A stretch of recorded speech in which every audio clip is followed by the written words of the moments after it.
Assalamualaikum warahmatullahi wabarakatuh. Tabi pun, perkenalkan nama saya Bagus Sebani dari kelas 11 MIPA 2. Apa kabar teman-teman? Ya, teman-teman, semoga kabar kalian baik. Hari ini kita akan belajar mengenai momentum dan impuls. Di antara kedua bola tersebut, apabila dijatuhkan dari tempat yang ketinggiannya sama, kira-kira bakal lebih sakit ketiban bola apa? Pasti lebih sakit ketiban bola voli ya, karena masanya lebih besar bola voli dibandingkan dengan bola tenis. Nah, sekarang kalau saya punya dua buah bola tenis, kemudian bola tersebut dijatuhkan dari ketinggian yang berbeda, yaitu bola A dari ketinggian 1 meter dan bola B dari ketinggian 10 meter, kira-kira bakal lebih sakit ketiban bola yang mana ya? Simpan dulu jawabannya, karena saya bakal kasih tahu jawabannya setelah kita ngebahas apa itu momentum. Ya, sekarang kita balik lagi ke ilustrasi bola tenis dan bola voli tadi. Bola voli dan bola tenis memiliki massa yang berbeda, di mana bola voli punya massa yang lebih besar dan kalau kita ketiban bola voli pasti rasanya lebih sakit. Nah, sekalian menjawab pertanyaan antar bola tenis tapi dengan kecepatan yang berbeda, jawabannya tentu bakal lebih sakit ketiban bola B yang kecepatannya jauh lebih besar daripada bola A. Apa sih itu momentum? Momentum adalah ukuran kesulitan untuk memberhentikan benda. Semakin berat benda, maka momentum akan semakin besar. Semakin cepat benda bergerak, maka momentum juga akan semakin besar. Kalau momentumnya lebih besar, otomatis kita bakal lebih susah memberhentikan benda tersebut. Nah, sampai sini sudah paham belum? Intinya, semakin besar suatu ketinggian benda, maka besar momentumnya akan ikut membesar juga. Rumus momentum. Dari uraian tentang momentum atau yang dilambangkan dengan P di atas, kalian tahu kalau momentum dipengaruhi oleh massa atau M dan kecepatannya atau V dengan masing-masing satuannya berturut-turut yaitu kg dan ms. Secara matematis, berikut adalah rumus momentum. P sama dengan M dikali V. Keterangannya, P adalah momentum, yaitu satuannya kg dikali M per S. M sama dengan massa, yang satuannya kg, dan V kecepatan. Massa merupakan suatu besaran skalar karena dia nggak punya arah, sedangkan kecepatan merupakan besaran vektor yang punya arahnya. Nah, karena besaran skalar dan besaran vektor kalau disatukan akan menghasilkan besaran vektor. Itulah mengapa momentum merupakan besaran vektor, yaitu besaran yang memiliki arah. Jadi, ketika kalian tahu besaran momentum, berarti kalian juga harus tahu arahnya kemana.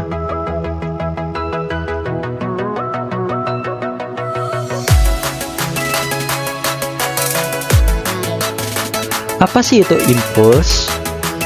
Impuls adalah gaya yang diperlukan untuk membuat suatu benda menjadi bergerak. Tentu ada interval waktu tertentu di sana. Biasanya terjadi di dalam waktu yang singkat, misalnya saat menendang bola. Untuk membuat bola bergulir, maka diperlukan gaya dari seorang dengan cara menendangnya, yaitu ada selang waktu antara pergerakan kaki saat mengayunkan kaki hingga akhirnya mengenai bola dan menjadi bergerak. Ada waktu yang dibutuhkan dari kaki mengayun hingga mengenai bola. Itu adalah impuls. Masih bingung? Oke, begini deh simpelnya. Sebelum kita menendang bola, kecepatan bola tersebut 0 karena masih diam. Nah, sesaat setelah menendang bola tersebut, maka muncullah perubahan kecepatan dari yang awalnya bola diam menjadi bergerak. Tentu ada kecepatan kan di sana, misalnya 2 meter per sekon. Impuls dari kejadian tersebut berarti momentum bola bergerak dikurangi dengan momentum bola diam. Bisa kita simpulkan, besarnya perubahan momentum dari suatu benda adalah impuls.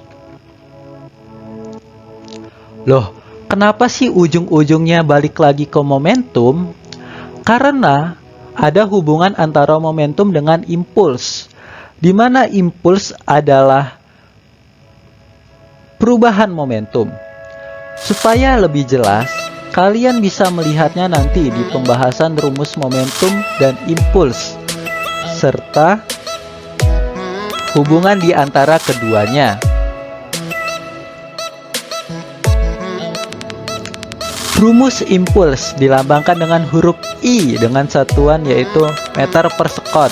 Berikut ini adalah rumus impuls, yaitu I sama dengan F dikali delta T,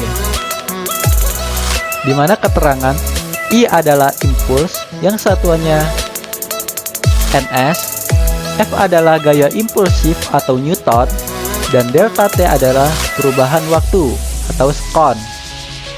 Loh, kok beda dari penjelasan di poin pengertian impuls?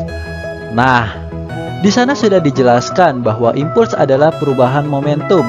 Kok sekarang rumusnya beda lagi? Nah, rumus impuls kalau berdiri sendiri itu memang seperti itu. Teman-teman bisa mencari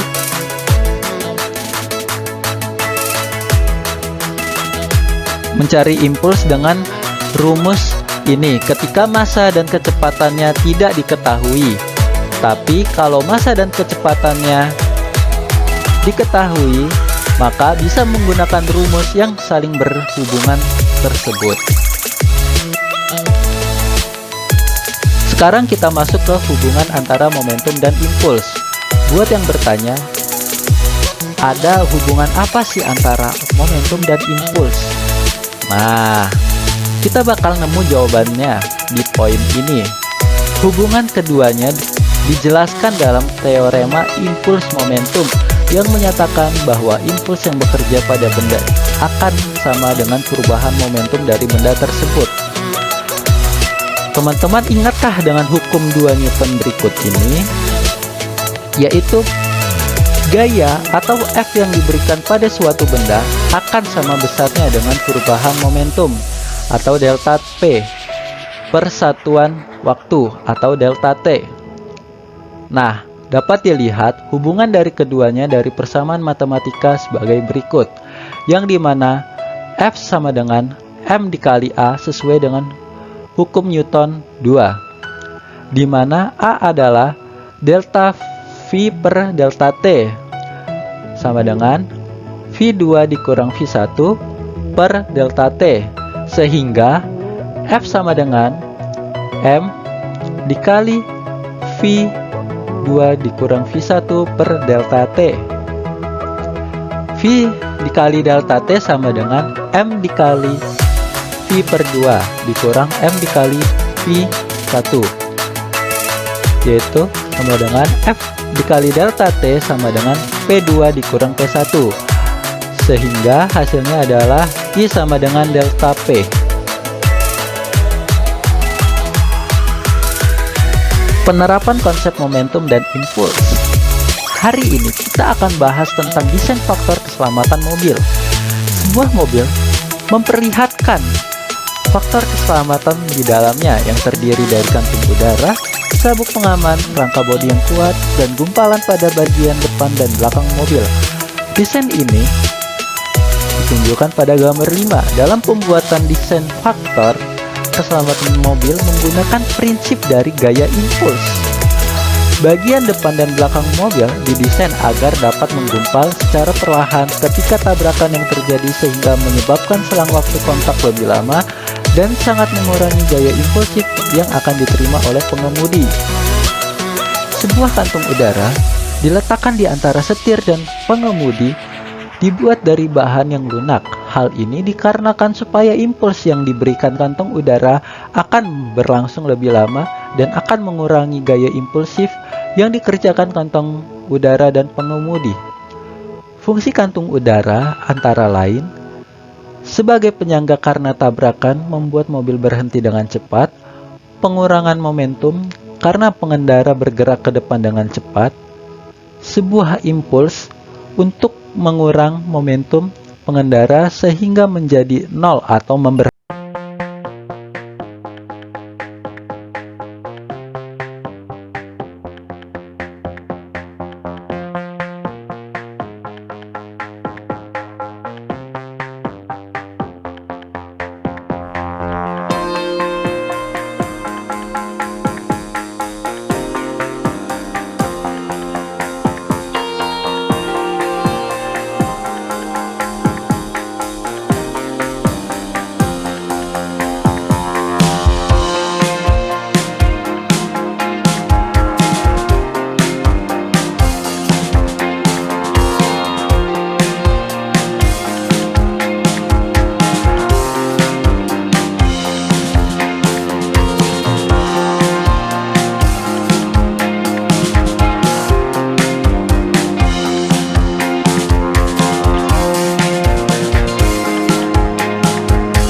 Pertanyaan keempat benar, karena ketika benda bertumbukan maka akan muncul gaya aksi reaksi.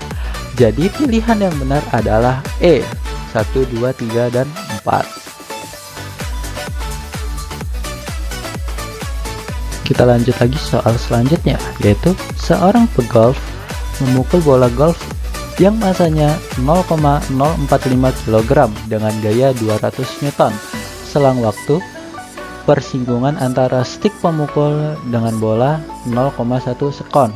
Kelajuan bola golf setelah dipukul adalah berapa meter per sekon? A 492, B 444, C 332, D 124, E 111. Ya, kita masuk ke pembahasannya, yaitu diketahui V1 sama dengan 0, yaitu awal bola golf diem. Masanya 0,045 kg. Gayanya sama dengan 200 Newton.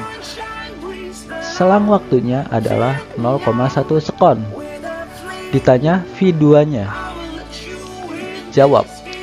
V dikali T sama dengan M dikali V2 dikurang V1, yaitu sama dengan V dikali T sama dengan M dikali V2, yaitu kita pindah ruas, jadi V2 sama dengan V dikali T dibagi massa, yaitu V2 sama dengan 200 dikali 0,1 dibagi 0,045, yaitu V2 sama dengan hasilnya 444,4 meter per sekon. Jadi jawaban yang benar adalah B. Ya, kita lanjut lagi ke soal selanjutnya, yaitu sebuah mobil truk bermasa 17 ton sedang diuji tumbukan dengan objek bermasa 3 ton di sebuah laboratorium. Jika kecepatan gerak truk yaitu 20 meter per sekon dan objek terseret bersama truk yang kecepatan keduanya sebesar A 3, B 8,5, C 10, D 17, E 20. Iya, jawabannya adalah diketahui VA sama dengan 20 meter per sekon. Massa sama dengan 17.000 kg. FB sama dengan 0 meter per sekon dan MB sama dengan 3000 kg. Ditanya kecepatan kedua benda, yaitu setelah tumbukan. Jawabannya yaitu MA dikali VA ditambah MB dikali FB sama dengan MB dikali FB ditambah MA dikali V aksen A, yaitu 17.000 dikali 20 ditambah 0 sama dengan 17.000 dikali V aksen A ditambah 3.000 dikali V aksen B, yaitu 300 PA sama dengan 17 dikali V aksen B ditambah 3 dikali V aksen A. Kedua objek mengalami tumbukan bersifat tidak lenting sama sekali. Jadi V aksen A sama dengan V aksen B sama dengan V aksen, yaitu 300 sama dengan 17 V aksen ditambah 3 V aksen, yaitu V aksen sama dengan 17 meter per sekon. Jadi pilihan yang benar adalah D. Ya, soal selanjutnya ya adalah contoh penerapan impuls dalam kehidupan adalah A. Menendang bola, B. Mengerem dan mempercepat motor, C. Kelereng yang bergerak, D. Jawaban A dan B benar, E adalah jawaban A dan C benar. Ya, jawabannya adalah contoh impuls dan momentum pada kehidupan sehari-hari, yaitu impuls adalah contohnya adalah menendang bola untuk membuat bola menggelinding atau mengerem dan mempercepat motor. Contoh momentum yaitu motor yang bergerak, bola yang menggelinding, kelereng yang bergerak. Jadi pilihan yang benar adalah D.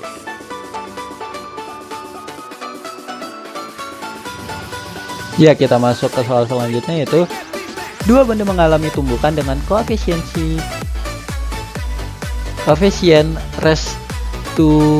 restitusi sama dengan 0.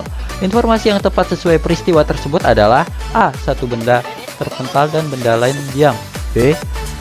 Kedua benda menyatu tanpa terpental. C. Dua benda terpental dengan kecepatan berbeda. D. Kedua benda terpental setelah terjadi tumbukan. E.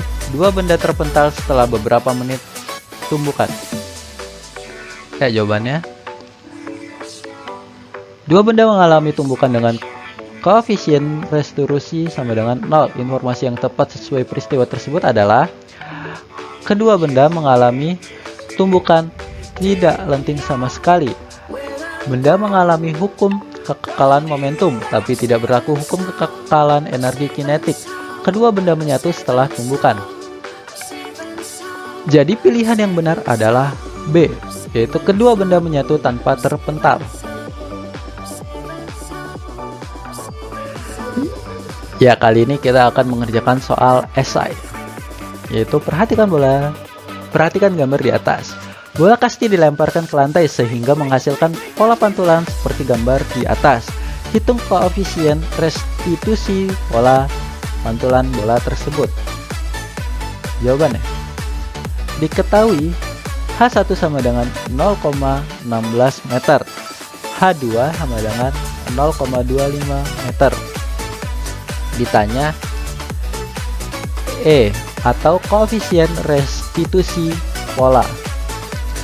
Jawabannya, bola kasti dijatuhkan dari ketinggian H lalu memantul hingga ketinggian H1 lalu H2. Gunakan rumus koefisien restitusi, yaitu E sama dengan akar H2 dibagi H1, yaitu akar H2 dibagi H1 sama dengan 0,16 dibagi 0,25. Hasilnya 0,64. Sehingga E sama dengan 0,8. Jadi koefisien restitusi bola kasti adalah 0,8. Ya, bagaimana penjelasan tentang materi di atas tadi, teman-teman? Ya, semoga teman-teman paham. Ternyata fisika sangat mudah, bukan? Ya, fisika ternyata sangat mudah jika kita berlatih dan belajar.